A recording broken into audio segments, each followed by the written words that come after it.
Merge-moi.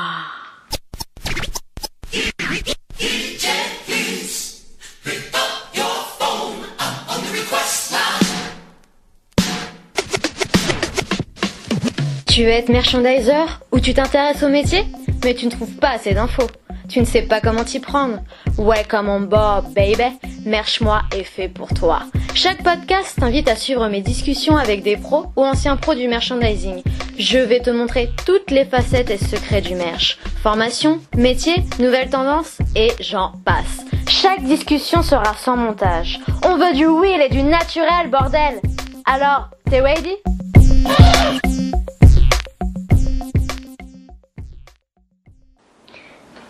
Hello tout le monde, je suis super contente de vous accueillir pour ce premier podcast Merge-moi, épisode 0. Pourquoi épisode 0? Parce qu'il me semblait important de vous expliquer qui j'étais en peu de minutes et ce que je faisais.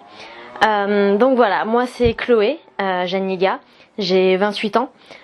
Aujourd'hui je suis à mon compte, donc visuel merchandiser et scénographe à mon compte depuis maintenant 2 ans.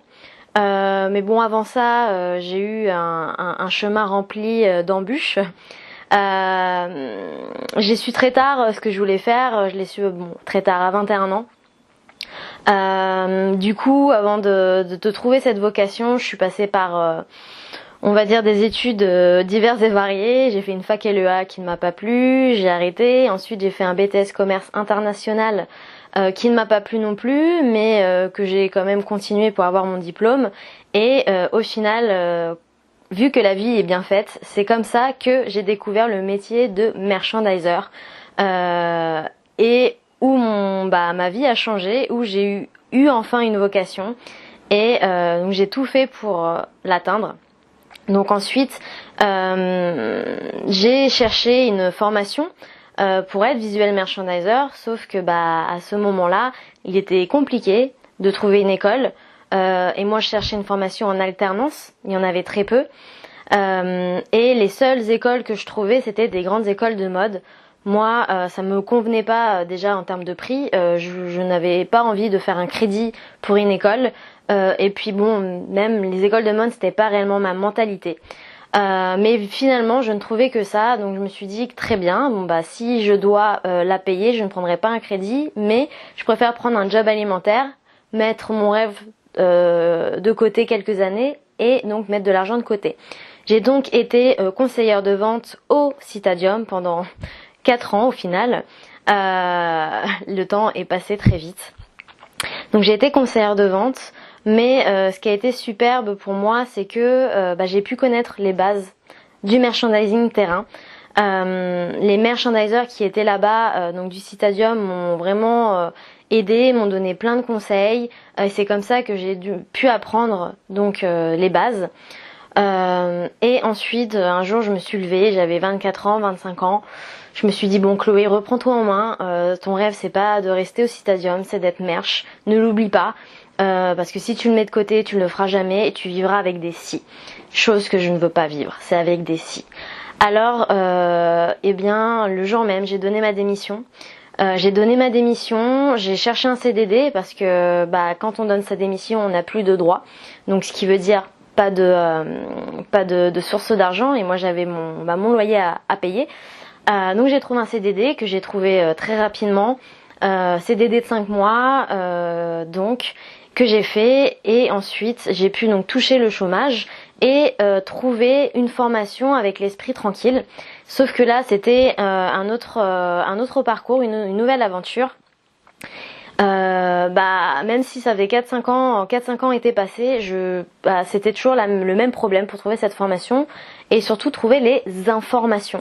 Je trouvais aucune information, je tombais que sur des sites qui dataient des années 2000, qui ne donnaient franchement pas envie, qui me ne faisaient pas rêver, qui étaient pas modernes. Et sur lesquels on parlait encore d'être étalagiste, alors que ce mot est aujourd'hui obsolète. Donc voilà, j'ai cherché, j'avais trouvé une première formation qui me convenait pas, c'était une formation pour adultes par le Greta. Je ne sais pas si vous connaissez le Greta, mais je vous invite à connaître, à trouver des informations. Mais le problème de cette formation, c'était que Bon, elle durait 1 an, mais elle n'était pas diplômante.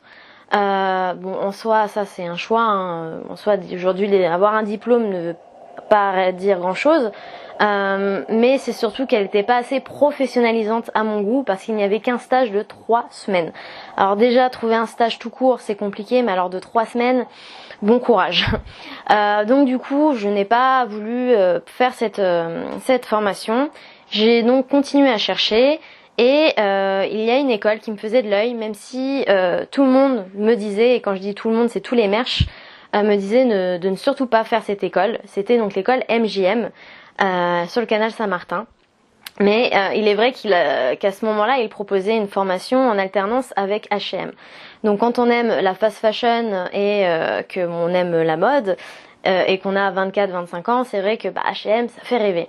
Donc malgré tous les conseils que j'avais pu recevoir, que c'était une école, c'était une pompe à fric, c'était une école image, etc., j'ai été très têtue et j'y suis allée. Donc j'ai passé un entretien là-bas qui s'est bien passé.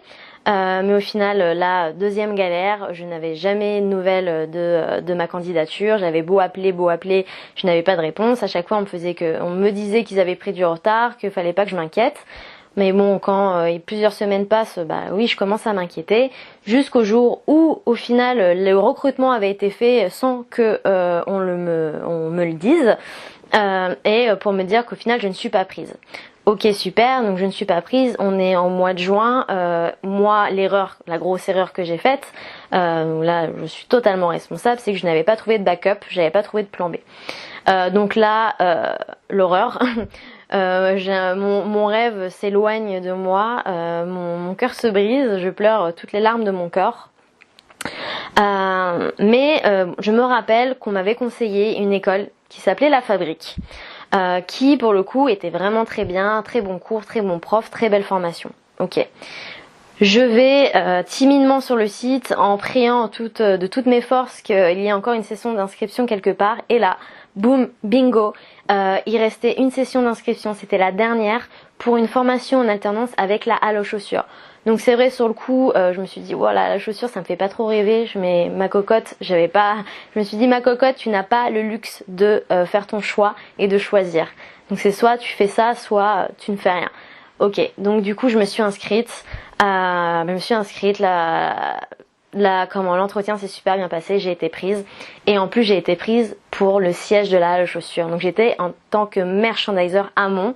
Donc merchandiser amont, c'est les personnes qui s'occupent de toutes les stratégies merch établies dans les magasins. Donc tout ce qui est événementiel, les vitrines, comment agencer selon les nouvelles opérations commerciales votre magasin, quelle collection à mettre en avant, etc., etc. Donc super. En plus, j'ai appris énormément parce que moi, en plus, je connaissais de nom Photoshop, Illustrator, mais en soi, je m'étais jamais intéressée et en quelques mois, j'ai pu apprendre tous ces logiciels. Donc voilà, je suis tombée sur une super équipe, très très pédagogique, sur une super formation. Ça a été vraiment très enrichissant. J'ai vraiment trouvé la confiance en moi que je n'avais pas. Et donc ensuite, cette formation, j'ai été prise en CDD de l'autre côté, donc à la Vêtements. J'ai fait mon CDD de 5 mois et cette expérience a été très bonne parce qu'elle m'a donné mon feu vert. Elle m'a donné mon feu vert pour me lancer à mon compte. Parce que je suis quelqu'un qui n'est pas faite pour être en entreprise. Je suis pas faite pour rester toute une journée devant un ordinateur et d'avoir ce petit train-train de vie qu'il n'y ait plus de surprises dans mes journées. Et enfin voilà, j'avais l'impression de perdre confiance en moi, j'avais l'impression de perdre confiance en ma créativité, parce que c'est vrai que quand on entre dans une entreprise, il faut respecter son image, il faut respecter les normes. Et donc quand vous êtes quelqu'un de créatif, vous avez l'impression de devoir rentrer dans une case et de pas pouvoir faire exploser ce qui est en vous. Et moi, c'est vraiment cette impression que j'avais. J'étais très très mal. J'étais à moitié en dépression en fait. Donc là, je me suis dit ok, il est le temps pour moi de me lancer. Donc je me suis lancée à mon compte et ça a été vraiment pour moi le meilleur choix que j'ai fait dans ma vie. Très rapidement, j'ai trouvé des missions par du bouche à oreille. Donc le bouche à oreille, c'est vraiment le top du top, hein. Et j'ai rapidement donc enchaîné les missions. Il y a des missions qui m'ont plu, il y a des missions qui ne m'ont pas plu, mais à travers les missions qui ne m'ont pas plu, j'ai pu découvrir que le métier de visual merch, ça me passionne, j'adore, mais je ne veux pas faire que du merch placement de produits. Quand je parle de placement de produits, je parle de mettre en avant la collection, de bien plier les vêtements, de bien placer tes produits, de créer une histoire. C'était pas assez poussé à mon goût. Moi, j'avais vraiment besoin de créer tout un univers autour, de vraiment mettre en valeur l'ADN d'un produit, l'ADN d'une enseigne, et donc créer une identité visuelle. Et en fait, le jour où j'ai vraiment découvert ce besoin, j'ai pu rapidement trouver des missions, pareil, axer mes missions plus donc sur cette partie créative, donc de création d'univers. Et donc aujourd'hui, c'est le cas. J'ai beaucoup de missions donc qui se rapportent à moi, ce que j'aime et ce que je veux faire. Donc c'est pour ça que je dis que je suis visual merch et scénographe. J'aime faire cette distinction, même si pour moi les deux se ressemblent. Mais c'est vrai que dans le visual merchandising, il y a plein de profils différents. Et c'est donc pour ça que je fais aussi ce podcast. Donc le but de ce podcast, c'est de déjà vous montrer toute la passion que j'ai pour le visual merchandising et de vous la transmettre. Je pense qu'il y aura aussi des personnes qui seront passionnées, donc on sera passionnés ensemble. Mais aussi de donner des informations à des personnes qui voudraient être visual merchandiser et qui ne trouvent pas d'infos. Pas d'infos sur le métier, pas d'infos sur les formations. Et aussi de démocratiser le merchandising, parce que pour moi il est encore trop peu connu. Il y a encore peu de gens qui connaissent le métier de merchandiser et surtout le besoin et la nécessité. Aujourd'hui, une boutique ne peut pas exister sans merchandising, car aujourd'hui la concurrence est rude et il faut savoir se démarquer, avoir une identité visuelle propre et forte, et surtout créer une expérience client qui soit unique. Donc voilà tout ce que moi je veux vous transmettre durant mes podcasts. Et donc les podcasts seront consacrés à des discussions que j'aurai, et non pas interview. C'est important de faire cette distinction-là parce que interview, il y a une espèce de passivité de mon côté que je ne veux pas. Je veux vraiment créer un échange avec la personne avec qui je serai, et que vous soyez vraiment vous aussi dans cet échange-là. Donc je souhaite donc discuter avec différents profils du merchandising. Et du coup vous donner toutes les infos manquantes et aussi toute cette envie, et peut-être ceux qui voudront aussi également se lancer à leur compte, leur donner toutes les clés pour y arriver. Voilà, j'ai donc essayé d'être la plus concise possible. J'espère que vous avez bien compris le but donc de ce podcast, et surtout j'espère qu'ils vont vous plaire. En tout cas, je vous souhaite encore la bienvenue sur cette série de podcasts. Si jamais vous avez des personnes à me proposer, si vous pensez à des sujets précis, n'hésitez pas à m'en parler. Toute remarque et toute observation sont les bienvenues.